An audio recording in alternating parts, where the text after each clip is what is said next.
Assalamualaikum warahmatullahi wabarakatuh. Perkenalkan, saya Naila Nufasa Yuda. Di sini saya akan membawakan topik perusahaan gas negara. Nah, sebelumnya untuk company overview, perusahaan gas negara adalah perusahaan gas milik BUMN yang berada di industri distribusi gas bumi. PT Perusahaan Gas Negara Tbk adalah subholding gas di bawah Pertamina yang bergerak di bidang transmisi dan distribusi gas bumi. Berdiri sejak tahun 1859, PGN berperan dalam memastikan ketahanan energi nasional yang mendukung energi menuju net zero emission 2060. Melalui inovasi ini dan ekspansi infrastruktur, PGN menyediakan solusi energi bersih bagi industri, rumah tangga, dan transportasi di Indonesia. Visi oleh PGN yaitu to be the leading and trusted national gas company with global class standard in the provision of natural gas infrastructure and utilization, dengan misi menjalankan bisnis gas di bidang midstream, downstream, dan usaha pendukung lainnya dengan meningkatkan nilai bagi seluruh pemangku kepentingan. Nah, untuk jangkauan pemasarannya yaitu berada di Aceh, Sumatera Utara, Riau, Jambi, Sumatera Selatan, Kepulauan Riau, Jawa Barat, Jawa Tengah, Jawa Timur, dan Kalimantan Timur. Selain itu, PGN juga memperluas jangkauan pemasaran dengan beyond pipeline seperti GasLink, CNG, dan LNG, serta ekspansi ke luar negeri dengan strategi digital marketing yang menyasar Jepang, Korea Selatan, dan Singapura. Nah, untuk produk atau layanannya yaitu menyediakan transmisi dan distribusi gas bumi untuk sektor industri, komersial, rumah tangga, dan transportasi. PGN juga menawarkan liquefied natural gas, compressed natural gas, serta layanan infrastruktur seperti pembangunan dan pengelolaan jaringan pipa gas. Nah,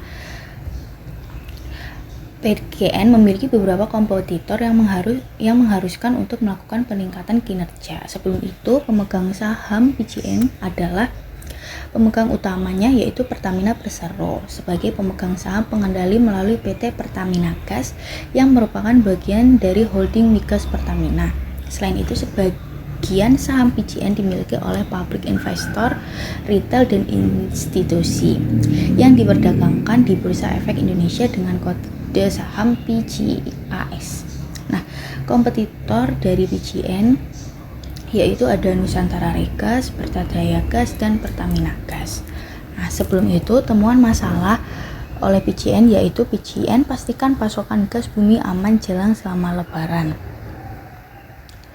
Di mana hal ini PGN berkomitmen menjaga kelancaran distribusi agar masyarakat tidak mengalami kendala dalam beraktivitas, khususnya selama Ramadan di mana kebutuhan energi masyarakat meningkat terutama untuk memasak sahur dan berbuka puasa. Selanjutnya yaitu PGN perkuat ketahanan energi melalui BCMS untuk mitigasi risiko industri. PGN di sini terus memperkuat ketahanan bisnis melalui penerapan BCMS atau Business Continuity Management System guna memastikan kendala pasokan energi di tengah tantangan industri. Selanjutnya, PGN genjot Jargas tahun 2025 kejar 1 juta sambungan. Maksudnya di sini adalah PGN akan semakin agresif memperluas akses energi bersih dan efisien bagi masyarakat. PGN juga menargetkan tambahan 200.000 sambungan jaringan gas rumah tangga baru untuk mencapai 1 juta sambungan rumah tersebut sampai di tahun 2025.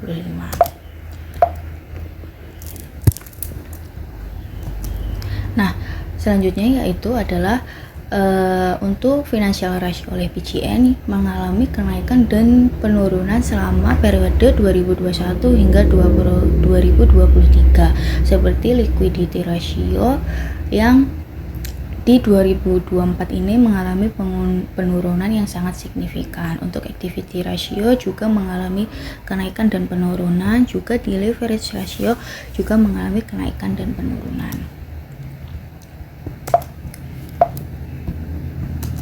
Nah, untuk internal environment, yaitu PT perusahaan gas negara memiliki kekuatan yaitu gas bumi sebagai energi bersih. Di sini maksudnya adalah PCN memiliki layanan gas bumi termasuk gas pipa, LNG dan CNG serta layanan pian pipeline untuk menjangkau pelanggan yang tidak memiliki akses jaringan pipa.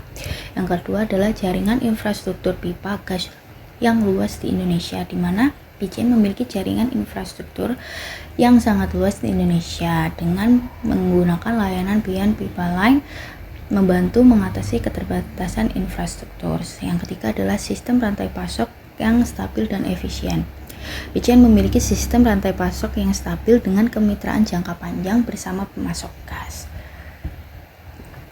Nah, di sini PCN juga memiliki kelemahan seperti digitalisasi layanan memerlukan adaptasi, di mana di sini merupakan tantangan masih dihadapi dalam hal adaptasi teknologi yang luas, terutama dalam memastikan semua feature yang dikembangkan dapat digunakan secara optimal.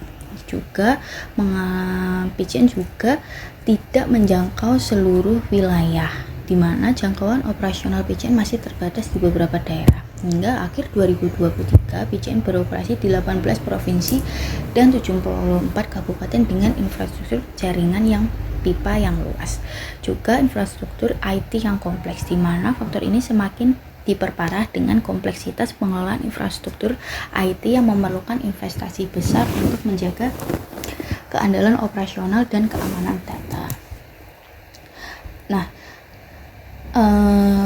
untuk perhitungan total skor dari kekuatan dan kelemahannya, yaitu dengan 0,56 untuk strength dan weakness dengan 3,734, dimana total skor ini adalah 3,970 yang menunjukkan bahwa PCN memiliki tantangan internal yang signifikan. Kelemahan seperti digitalisasi layanan dan keterbatasan jangkauan perlu diatasi untuk mendukung pertumbuhan dan daya saing perusahaan.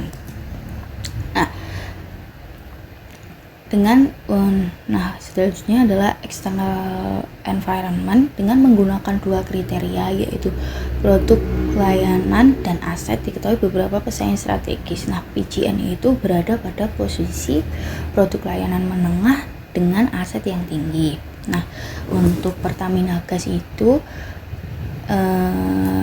posisinya ada pada produk layanan tinggi dan aset yang tinggi. Jadi kompetitor utama dari PCN adalah Pertamina Gas atau Pertagas. Untuk Nusantara Regas menduduki posisi produk layanan menengah dengan aset yang menengah. Untuk Pertadaya Gas menduduki produk layanan yang tinggi dengan aset yang menengah.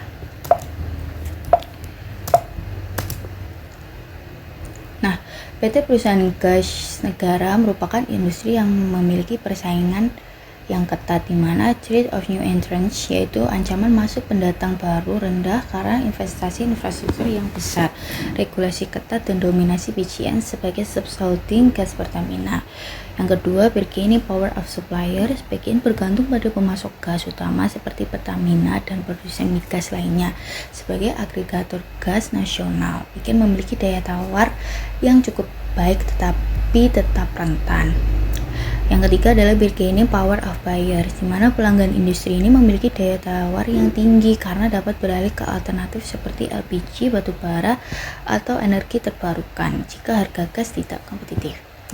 Selanjutnya adalah trade of substitutes, di mana ancaman dari energi substitusi cukup tinggi dengan kehadiran LNG, batu bara, listrik, dan energi terbarukan seperti tenaga surya dan biomasa. Yang terakhir adalah competitor in the industry. PCN masih memiliki keunggulan sebagai pemilik infrastruktur gas nasional terbesar yang memberikan keunggulan kompetitif dalam distribusi dan transportasi gas.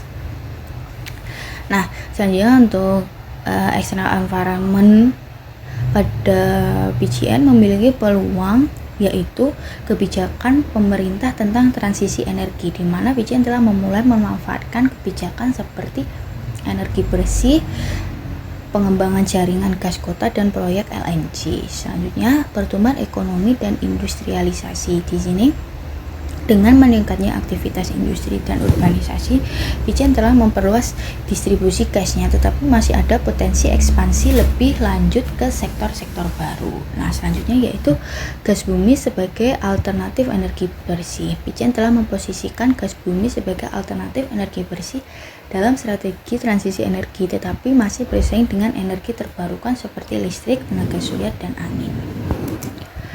Nah, Pijen juga tetap memiliki ancaman, yaitu pada regulasi harga gas yang dikendalikan pemerintah. Di sini tuh pemerintah melalui Badan Pengaturan Hilir Minyak dan Gas Bumi atau BPH Migas dan Kementerian Energi dan Sumber Daya Mineral (ISDM). Kebijakan ini mengatur harga jual gas bumi untuk berbagai sektor seperti industri, rumah tangga, dan kelistrikan. Yang kedua adalah regulasi ketat terkait emisi karbon, di mana PJN harus mematuhi kebijakan lingkungan nasional yang mendukung net zero emission 2060. Salah satu regulasi internasional yang memengaruhi bisnis PJN adalah aturan IMO 2020 Sulfur Cap. Nah, yang terakhir adalah peralihan ke energi terbarukan solar atau wind energy. Pemerintah Indonesia telah merencanakan berbagai kebijakan untuk mengembangkan energi terbarukan guna mengurangi ketergantungan pada bahan bakar fosil, di mana PJN mengembangkan energi biometan dari limbah kelapa sawit. Nah, PJN memiliki peluang yang sangat signifikan dan ancaman yang sangat signifikan, di mana untuk opportunity dengan total skor 1487 dan untuk threats dengan 1662, di mana total skor semuanya adalah 3149, di mana PJN memiliki peluang besar untuk berkembang didukung kebijakan transisi energi dan inovasi teknologi. Namun ancaman regulasi, fluktuasi nilai tukar, dan peralihan ke energi terbarukan perlu diantisipasi dengan strategi yang tepat. Nah, untuk strategic faktor, yaitu PJN memanfaatkan kekuatan dan kelemahan yang dimiliki serta memanfaatkan peluang dan ancaman yang dimiliki. Untuk strength to weakness dengan total skor 0,953 dan opportunity to threat yaitu to threat total skor 1,344, yang dimana total keseluruhannya adalah 2,297, dimana hal ini PJN memiliki kekuatan sebagai penyedia energi bersih dengan infrastruktur luas namun menghadapi tantangan digitalisasi dan keterbatasan cakupan wilayah. Di sisi lain, peluang dari kebijakan transisi energi dapat dimanfaatkan, tetapi ancaman regulasi dan emisi karbon harus diantisipasi agar tetap kompetitif. Nah, sekian presentasi dari saya. Mohon maaf bila ada salah kata. Wassalamualaikum warahmatullahi wabarakatuh.